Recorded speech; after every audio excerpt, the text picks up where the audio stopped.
All right, something I want to talk about today, kind of process with you, is whether or not I would move to Tampa, Florida again. Knowing what I know now, would I move again?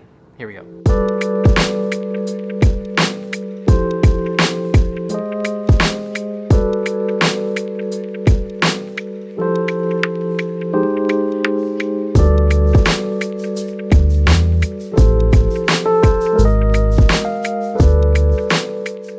I'm Sam, and this is the Living in Tampa channel, where we make these videos for you about what it's like to live and move to Tampa.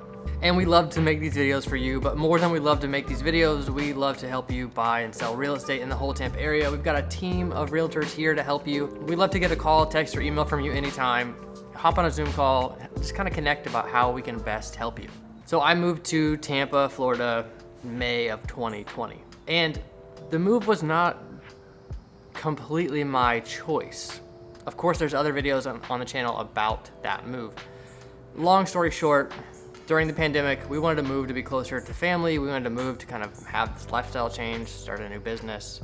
And Tampa was an easy place for us to land because my wife's family is here. My wife was born and raised in this Tampa area. But pretty soon after moving to this area, I started this YouTube channel for real estate clients. And a big part of this channel was me exploring the area, kind of pointing out pros and cons, all of these kind of different things related to cost of living, related to buying houses here, related to living here. And that has brought on all kinds of information, all kinds of ideas, and I want to share some of that with you. So the question is, would I move here again? And I'm also gonna kind of throw in another question of like, what are the things I love and what are the things I hate about the area? I talk to clients all the time that are, actively choosing Tampa to live, and talked to some clients recently that were moving here from Canada, and she was offered, a new job placement in Florida. She could go to Miami, she could go to Tampa, or she could go to Jacksonville. They thought Miami is too loud. And they're younger, they don't have any kids, so Miami still felt too loud for them. Tampa, they didn't know much about. Jacksonville felt a little too southern for them. And that is true, in Jacksonville, even though it's north of here, North Florida is quite a bit more like the South than this area. One of my wife's uncles tells me this thing occasionally, that if you drew a line north of Tampa, probably more like north of Orlando, you just drew a line across the state. Everything to the north of that is like the deepest part of the South. Everything to the south of that is this kind of like New Yorker vacation destination, quirky kind of vibe. And we'll get into what it's like to live in a vacation destination in this video. So one of the things that these clients moving from Canada were asking me was, is Tampa fun? And I was able to bring a lot of interesting kind of anecdotes about the things you can do, not just in Tampa, but in St. Petersburg and Dunedin and these other beach areas, but also in the city and in the suburban areas too. And I'm intentionally shooting this video outside because it's hot, and you'll see the sweat build as I shoot this video. And that's kind of the list of the things that there are to hate or dislike about the Tampa area. They're all kind of tropical problems. So it's hot, that doesn't really bother me. Now I do have to kind of work around it, shooting videos. I love to shoot videos like outside at neighborhoods or in front of houses or even just out with trees behind me. This time of year, it's pretty challenging to do that. So I end up shooting a lot of videos in my office. But the main thing, number one thing, you guys can surely guess it if you've watched more than 5 of my videos. The number one thing that I hate about living in the Tampa area is the bugs. And right now, we get these big bursts of rain during this season of the year, because it's hurricane season. So we get just a lot of rain. Not a lot of hurricanes, we get a lot of rain.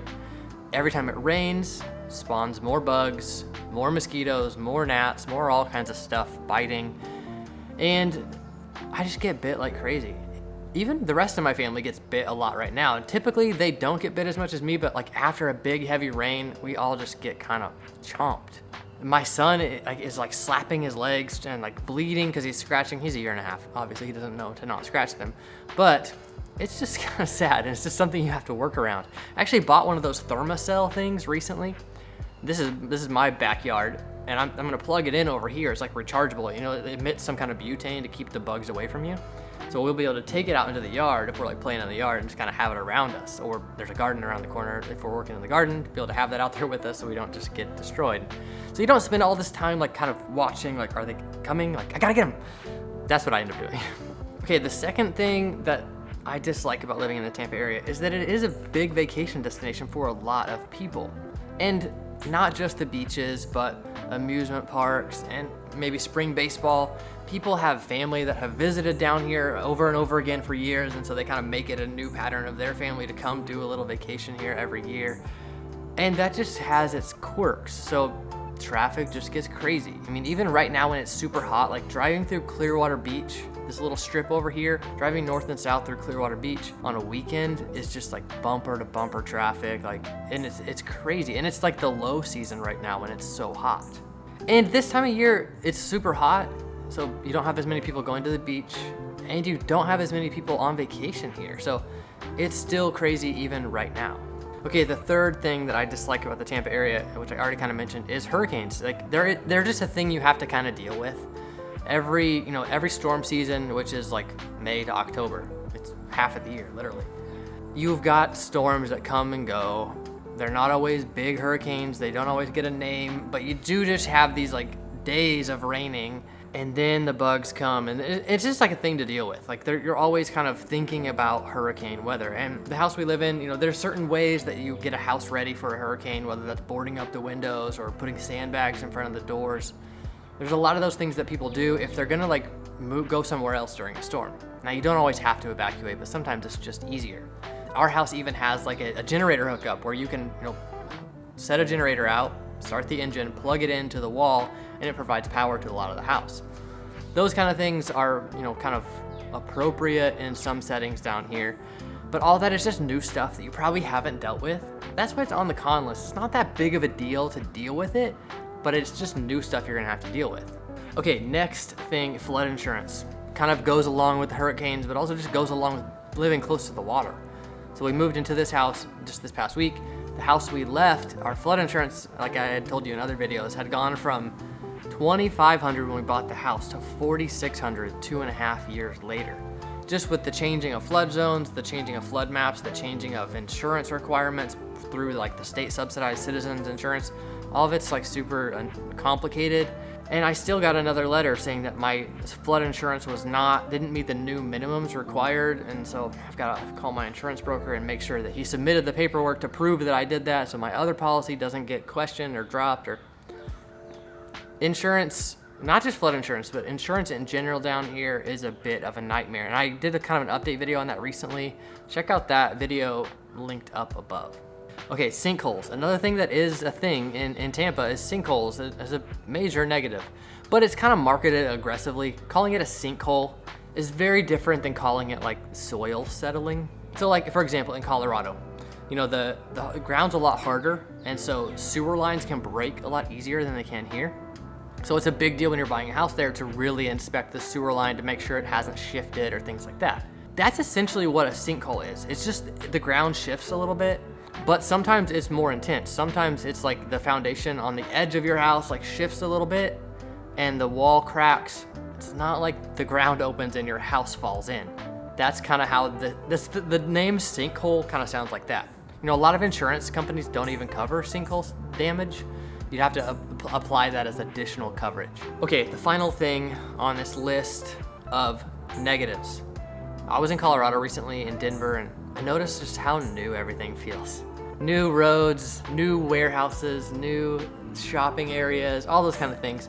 And I just realized, wow, Florida doesn't have that. Tampa area doesn't have that kind of new feeling of that kind of infrastructure. And we've got a lot of older infrastructure. Part of that is because this area grew way before Denver grew. Yeah, Denver's growing a lot right now. Denver's grown a lot over the past 20 years. But Florida's been growing since the late 1800s. That's when Tampa was founded, 1887. That's when Tarpon Springs was founded over here on the coast, and St Petersburg just 2 years later. So this area overall is so much older. So yeah, you get some older houses, but a lot of the infrastructure is a lot older too, because that's just kind of when it was developed. Okay, now let's get into some of the things that I love about living in the Tampa area. Number one is the weather. Like, it's hot, sure, but I wear shorts year round.